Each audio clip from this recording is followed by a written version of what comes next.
O clima e seus fatores geográficos. Falamos anteriormente sobre a definição de clima e tempo e suas principais diferenças, assim como também as intervenções do homem sobre a natureza e, consequentemente, as suas modificações ou sua contribuição para a modificação dos diferentes climas que atuam no planeta. Hoje falaremos sobre as características e os fatores que vão determinar o clima de uma região. Certo, pessoal? Falamos que o clima se refere a uma sucessão habitual do tempo atmosférico de um determinado espaço geográfico a partir de uma escala de anos, onde é medido todos esses fatores, com relação à característica de um clima. Partindo desse princípio, o clima ele pode ser influenciado a partir da atuação de alguns fatores, como comentamos anteriormente também, os fatores astronômicos e os fatores meteorológicos que estão associados às características contidas na atmosfera, sobre os elementos atmosféricos, como, por exemplo, a atuação das massas de ar. Falaremos hoje sobre os fatores geográficos do clima. Dentre eles, podemos destacar o fator da latitude, o fator da altitude, além da maritimidade ou a continentalidade, a vegetação, correntes marítimas, o solo e o relevo. O primeiro deles, não menos importante, é o fator da latitude, que se refere à localização de um determinado território nas diferentes zonas térmicas do planeta. Sabemos que a região da linha do Equador, a região equatorial do planeta, é a região que recebe a maior incidência dos raios solares e à medida que um território se afasta da linha do Equador, essa temperatura tende a diminuir. Então, podemos dizer que, de acordo com o fator da latitude, a região equatorial do planeta é a região mais quente, seguida das regiões tropicais, tanto no hemisfério norte, o Trópico de Câncer, e no hemisfério sul, o Trópico de Capricórnio. Essas regiões, no seu amplo aspecto, poderíamos chamá-la de região intertropical.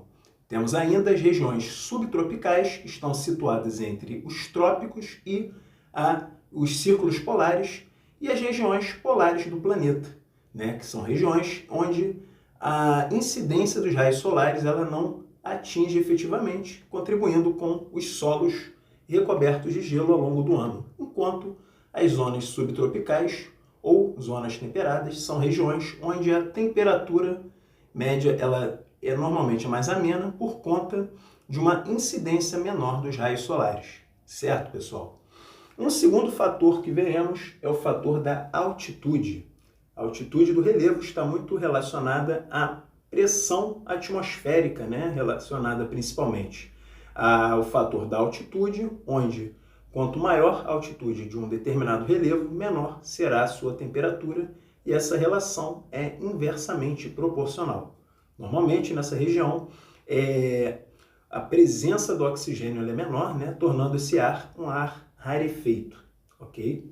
Temos ainda o fator da maritimidade ou da continentalidade, que na verdade está relacionado à proximidade ou afastamento de um determinado território em relação ao mar, em relação ao oceano. Quanto mais próximo do oceano, maior é a umidade relativa do ar, enquanto mais afastado, evidentemente, essa relação é inversamente proporcional, ou seja, as características desse clima tendem a ser mais seca, certo? Temos ainda o fator da vegetação. Isso mesmo. A vegetação de determinado território, ela tem como característica o fator da evapotranspiração. A evapotranspiração, ela está ligada à cobertura vegetal, ou seja, o elemento da paisagem, que é a vegetação, e à transpiração, ou seja, a perda ou emissão de água, que na forma de vapor, normalmente ela ocorre principalmente nas folhas, e esse vapor de água junta-se à evaporação da água dos rios e oceanos e mares, formando nuvens, que por sua vez darão origem às chuvas. Enquanto a evapotranspiração, normalmente muito presente, uma grande quantidade de vapor de água, é lançada na atmosfera, tornando o clima úmido e favorecendo a ocorrência de chuvas. típico da região da Amazônia. O domínio amazônico ele tende a ser mais úmido, principalmente pelo fator da evapotranspiração, ok? Temos ainda outros fatores, como as correntes marítimas. As correntes marítimas são grandes massas de água de largura ou profundidade variável que se desloca através dos oceanos. Suas águas apresentam certas características que as diferenciam do conjunto oceânico, próximo à temperatura, salinidade ou à velocidade. Sua existência é explicada por uma conjugação de fatores como a diferença de densidade das águas, a ação do vento, a conformação das bacias oceânicas, além do próprio movimento de rotação da Terra.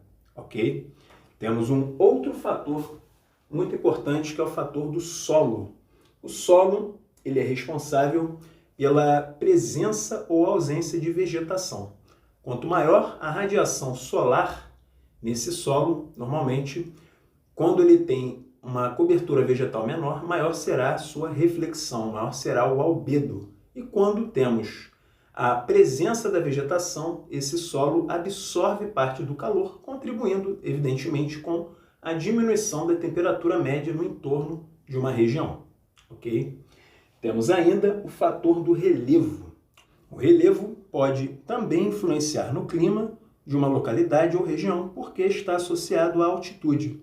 Sua forma e disposição influem na temperatura e na umidade, ao facilitar ou dificultar a passagem do vento e a circulação das massas de ar. Um grande exemplo no Brasil é a presença da Chapada da Borborema, que, devido à sua presença naquela região do Nordeste brasileiro, ela impede a formação de nuvens de chuvas que atuem, por exemplo, mais ao interior do Nordeste, na região do Sertão. Por isso, ela é caracterizada por ser uma região semiárida, com um pequeno índice pluviométrico. Então, essa região tende a ser mais seca devido à barragem, digamos, da passagem das massas de ar para aquela região. Certo, pessoal? Quem gostou desse vídeo, deixa um like, inscreva-se no canal. Por hoje ficamos por aqui. Um grande abraço a todos e até lá.